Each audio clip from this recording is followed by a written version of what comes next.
Hi, everyone. You're watching episode 71 of Yield TV.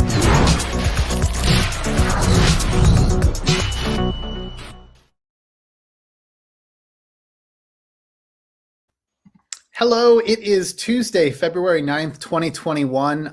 Today, we're going to be talking with the co-founder of BarnBridge.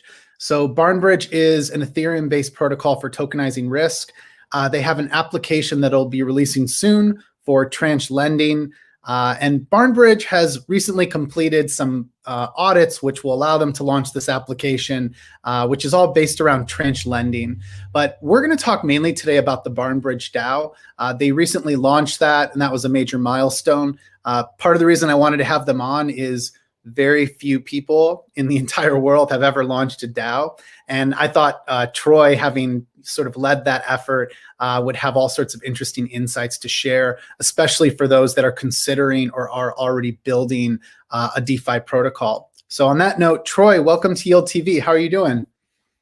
Doing great. Thanks for having me. Awesome, man. Yeah, great to finally meet you. I've known your name, Troy, because I've been active in BarnBridge and kind of following, all your progress. So anyways, why don't we start with your background? How did you get started in crypto and DeFi, and I guess what led you to BarnBridge? Yeah, so I started in crypto back in 2013, and I was actually going around to all the Bitcoin meetups in Los Angeles, and I used to do a lot of the filming of those meetups, and then we would put them online and all that stuff. And then I got kind of close to consensus early on, and I was working on a project that essentially I ended up joining Singularity TV, which then after that, we kind of I met Tyler there, and then Tyler presented me with this idea at BarnBridge, and I was like, we need to do this. This is the moment. DeFi is happening. So then we just took the plunge, and here I am. Wow. That's a quick one. Well, why don't we talk then a bit about what is BarnBridge? Like, how do you explain it to your family and friends? So the way I describe BarnBridge is I really like to just call it a tokenized risk protocol, because what it means is you can take any asset that's out there in the Ethereum Web3 world, as long as it's like an ERC20, and if it's producing yield, you can then put it in our system, and then the system tranches out the risk essentially. So if you want to go longer with more risk, you can take the junior side, or if you want to take the senior side, you have less risk, but you really get you get a very secure amount of yield on it. So usually when I'm talking to traditional finance people, it's really around they want to focus on the tranching, because they know that. And then the obviously next question that comes up is the 2008 financial crisis. Right. And usually it always comes down to, well, then you're recreating the system that brought down the financial system. And my argument is that because it's so transparent, you don't really have to worry about any of that, right? You can do audits on the fly, and you don't have the systemic risk of, say, Moody's coming in and rating the ratings are all messed up and everything like that. Yeah, right. So from a user standpoint, what I would end up enjoying in the future is, the ability to, let's say I'm lending some DAI in a tranche that is higher risk, higher reward versus one that is lower risk, lower reward. You're giving me it's like a new product that I have access to earning yield with, but I would argue it's pretty simple. It's as simple as really what I've done with a Compound or Aave or BZX or DYDX. This is just a new powerful money Lego, and it reflects a very popular part of the traditional finance system. Except I think what Santiago from ParaFi always talks about, how insane it is that you can instantly audit it, like you mentioned, which is very different from the way this works in traditional finance. So Troy, I could bring up the application, but I also recognize we're going to talk more about the DAO today. So maybe do you want to start to talk me through like what recently happened? Like what were the steps that were taken to launch the DAO? And I guess like why does any of this matter that you launched a DAO? Yeah, so to really understand how we got to this point last week with the DAO launching, the DAO technically activated yesterday, but the contracts were put up on I believe it was Friday or Thursday. Right. But we need to kind of rewind and to really understand how we got to this point. So when Tyler and I were talking about the early conceptions of how to do all this, we reached out to Kane, and Kane came up with the idea that we were like, well, do we want to create a legal entity based in Delaware to get capital put in? Do we want to have some sort of foundation in the Caymans? Because we knew we wanted to do a token, and we weren't really. Tyler and I had worked in the space for so long that we knew the legal ramifications around some of it. So we knew what not to do, but we also weren't 100% sure on what to do, right? Yeah. Like there's a lot, everyone knows what not to do, but how you do it securely is kind of the bigger question. So we were talking to Kane from Synthetics, and he really came up with the idea of doing DAO first, right? So we set up an Aragon DAO. All the seed investors put their capital in there, and then that Aragon DAO actually had control of all the bond tokens and the funds for the development for the first, like, I think it was like 4 months or something like that. And so that way you had security for the seed investors, you had no legal entity, and anyone could like kind of come in and look at what we were doing. So we have like this really amazing list of like where all the capital went, what we were doing, and why the votes went in there. So it was very transparent from the get-go. Now, in the long run, the Aragon DAO was never designed to actually be the like long-standing DAO, but we needed it to kind of have the control over a lot of the contracts that were being put out, like the yield farming and certain things like that at the very beginning. So now here we are, right? We're getting ready to launch the DAO. We have all the contracts inside, like ready to go. And so what we did was we put the contracts up. One of the developers was the kind of like minter of that. And then we had an activation threshold set. So we needed a certain amount of bond tokens to actually be staked into the DAO to activate the contract itself. Okay. And so the reason why it actually took a couple days was because people were still in pool 3 on our yield farming, which ended on Sunday night, Monday morning. And once pool 3 ended, everyone could move into the DAO staking module. And you saw it last night. It crossed 400,000, which is a lot considering there's only like I think it's 1.2 million circulating bond right now. So it's a high percentage to actually get the DAO to activate. So it took a little bit of time.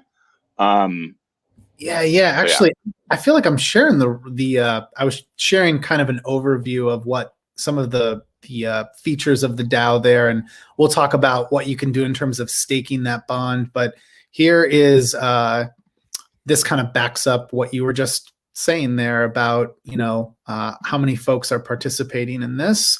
So here we go. So there's 467,000 bond that's been staked. How about, and by the way, stop me if I'm going about this in the wrong order, but kind of curious, like, so if I hold bond, if I participate in any of the liquidity mining before this, bootstrapping liquidity for bond, what's the difference now? There was a pool before where I think you were rewarding 5,000 bond a week proportionally to however many people had staked bond. Now we've got this new pool launched, or not pool, but we've got this newly launched thanks to the contracts that were implemented yesterday. So what exactly does vBond mean, and like how does any of this benefit the DAO? Sure. So just for a quick overview, right now there originally was 3 pools for yield farming. The first pool was USDC, SUSD, and then DAI. And then the second pool is actually a liquidity providing pool for Uniswap. And then the third one was just you stake bond directly into the staking contract, and then you got bond in return. The first 2 are still running. Yeah, there you go. Yep. And there's logic behind all this because we didn't do there's no ICO, right? So we needed a way to distribute the tokens. We wanted the people who got the tokens to actually be people who were either going to be using the protocol or wanted to be involved in the DAO, right, in the governance of it all. So by buying bond, putting it in pool 3, you got more bond, which allows you to have more governance. The first pool, that actually is the first product that's going to be launched at the end of this month, called Smart Yield, uses those 3 stablecoins. So if you're using, we figured if you're willing to stake it in this pool, then you should also get rewarded to have governance over the protocol that you'll be using when the tranches go live at the end of the month. And then the second one is just a way for us to bootstrap liquidity, and that runs for 100 weeks, right? That's our longest running, and it's also the highest return because there's a lot of risk involved with that. So unless you really know what you're doing, I don't highly suggest going into pool 2. But if you want, we can switch back over to the governance thing, just so I wanted people to understand what those pools were. So what vBond is when you take your bond and you stake it into the governance, you can then lock it for up to 1 year. And then there's a multiplier on that. So the longer you lock, the more voting power you get. So essentially what you're doing is you're stating, I believe in this. I have something at stake inside the protocol. I deserve to have more voting power, right? There's nothing else that's added to it. It's just simply a way for allow people that if they feel like a proposal needs to get through, or if they have very strong convictions around something, they can literally lock up their bond and get more voting power. That's the idea behind it. Got it. And the longer I lock up, the more voting power I have. The more bond and the longer I lock up, the more voting power I have. Yeah, exactly. So the longer the more bond you lock up, the more vBond you get, and the longer it's locked up, the more you get. So yeah. Got it. And there's no reward mechanism here. It's all about the voting power, which is important to those who care about future upgrades and proposals to the BarnBridge protocol. Yeah, exactly. So the rewards contract, what we have currently set up is if you are active in the DAO, if you have your bond staked, you get rewarded in more bond, but there is no multiplier on the amount of rewards you get in conjunction to how long you have locked. It's simply based on bond, not vBond. And there's a couple of reasons for that. Mainly, it's because of the decay function of the multiplier, that it's almost impossible to track because we have a continuous reward system inside there. So it mathematically, it just became not easy. No. This is very simple then. So if I have bond, if I'm involved in the community, very soon I can look forward to these products launching. Just because you'll have to correct me. Like I know you guys had been into auditing for many months there, so that's been exciting that's coming to a completion. But I can already stake stable coins. I can stake the USDC bond Uniswap LP, which is the one you were rightfully calling out as more risky. So not advising anyone do any of this. Is never financial advice, but just trying to explain it. And then the third option is starting to participate in the actual DAO and being able to vote in proposals. So you have to remind me too, like what has anything already been proposed, or like it's been a really short time, right? Like so nothing's been proposed yet.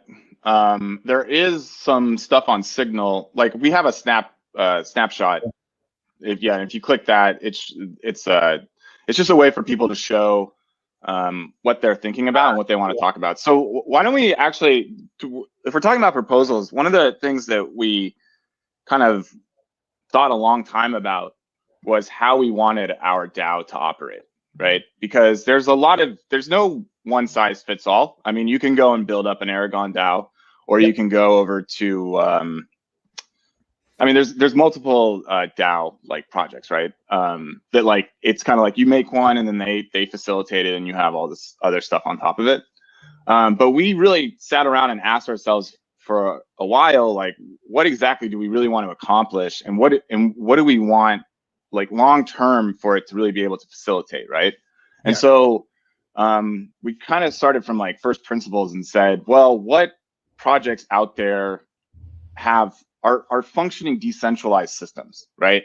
And the two that really came to our mind that are the most obvious are Ethereum and Bitcoin, right? And neither of them really have a DAO system. They're almost all off chain. Like all governance occurs off chain.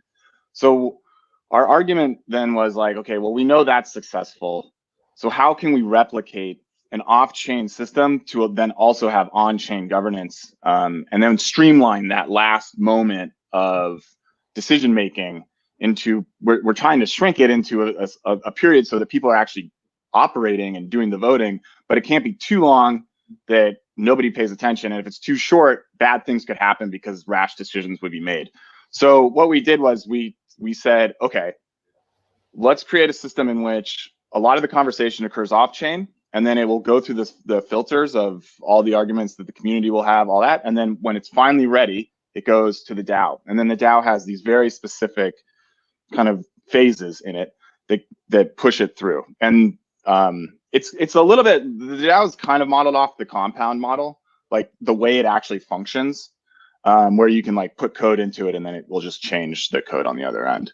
Very cool. Where, you know, like if you look at something like Synthetics kind of took like a totally different model where they already had this kind of status quo inside the community where they were saying like, okay, well, this is coming up through here and then this is coming up over here. And I always felt that they tried to like kind of replicate that, but in code form. So now you have these like 3 DAOs doing all these different things. We don't have like a giant community yet. So it was impossible for us to just be like, oh yeah, let's just go and like model it after the community. Right. Because it's just not there yet. So the thinking is this push as much of it off chain, and then we'll have the system so that it's like really streamlined. One of the cooler things though inside of our like DAO system is we used the diamond standard, which is like an upgradable contract pattern, and we use that. We use it in one contract, and that one contract is it's called Barn, and that's actually the bond staking contract itself. So when you lock in your bond, like all that's calculated in that contract, but built into it is the diamond standard. So what's really interesting about it is like, let's say you have these new where like Synthetics has like all these different DAOs that do different things, right? Well, by using this standard, we're actually able to upgrade functionality into people who have staked. So if it's impossible for me to sit here and say like, okay, this is how it's going to end up and this is how it's going to be. But you can think like, okay, well, it's available to upgrade without having everyone inside unlock and then re-stake in something else. So especially if it's like, if people are locked, right? Like you can't move them if they're locked. So it's really hard to upgrade them if they've already stated to the DAO, like, I want to be involved for a year. It's like, okay, well, we have to wait that whole year for all these people for the time to run out, and then we can upgrade it. Where we don't have that problem. Okay, so I think from not being a developer, clearly, what you're describing is it's an easier ability for you to upgrade contracts, which is commonly what happens with DeFi protocols and the front end applications that we use. And so once with that ability then that you've implemented here, it just means that like we showed a moment ago, you could have someone who locks their bond for a year for increased voting power for a proposal. If you were to need to upgrade those contracts, hypothetically, we're talking about a situation where the bond would then be locked.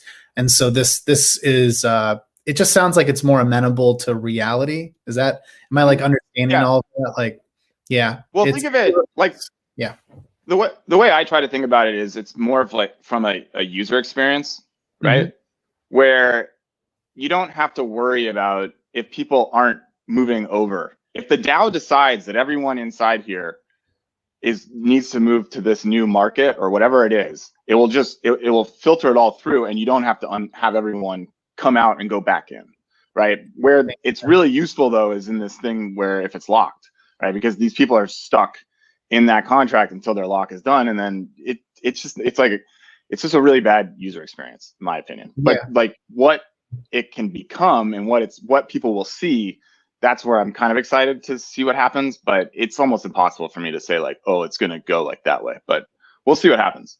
Troy, does that create any new risk that you have to worry about, like at the smart contract level? I mean, there was obviously some people raised some concerns, but we only use it in one contract, and it's very insulated in there. So we all feel pretty confident that that's not a big problem. But like, I can't give you 100% on any of that. No, I know. No, I appreciate you being so candid about it.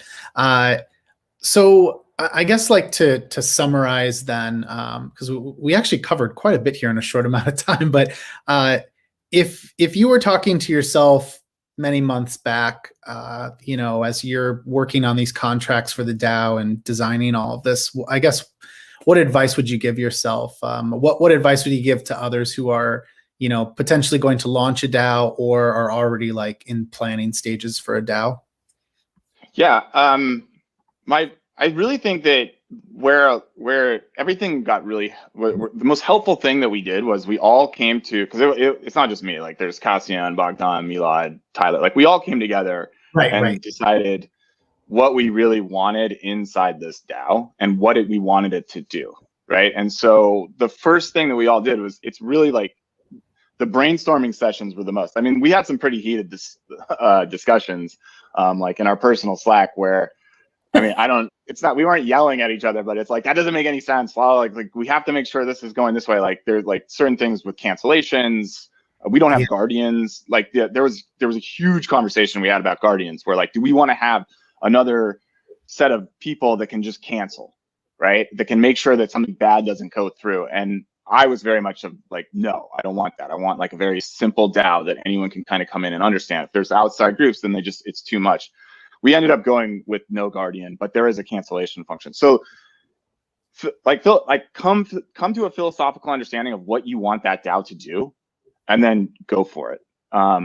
You have to have all that figured out before you even kind of sit down, because you'll get lost in the weeds if you don't. That would be my honest advice, is like, look at what's around and then philosophically decide that's what I want inside like the governance, and why specifically it's functioning in the way it is. Because like complication at those levels, I mean, once it gets out in the wild, it's out in the wild, and you've really got to just have it kind of locked down. Got it. And moving forward, if someone wanted to get involved with BarnBridge, I mean, first they can go to barnbridge.com and learn more. There is a Discord community that they can hop into, and then based on like checking Snapshot and just the fact that the contracts went live yesterday, like basically they haven't missed anything yet. So if one holds bond or wants to get involved, holding that bond is what will allow them to ultimately vote. Any other like next steps that folks should look forward to? Like, I don't even know, like, do you guys have an estimated launch date for what was it? Smart Alpha product was one of them. Basically, so we have lending. Yeah, so we have Smart Yield coming at the end of the month. We're in audit right now with that. So that's our first product, and that's specifically around stablecoins. So it's tranching out like yield on stablecoins, right? That stuff's really interesting. But what's going to get really interesting is when we release Smart Alpha. So Smart Alpha takes any asset that's out there on anything that's producing yield, and you can take it and then tranche it out, right? What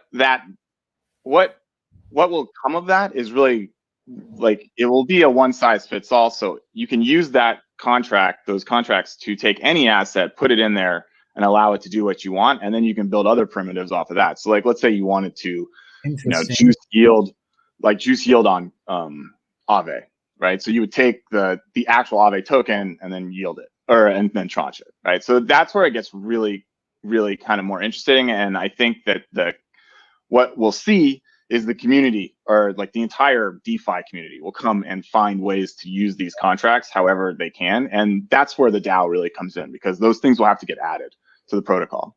Really cool.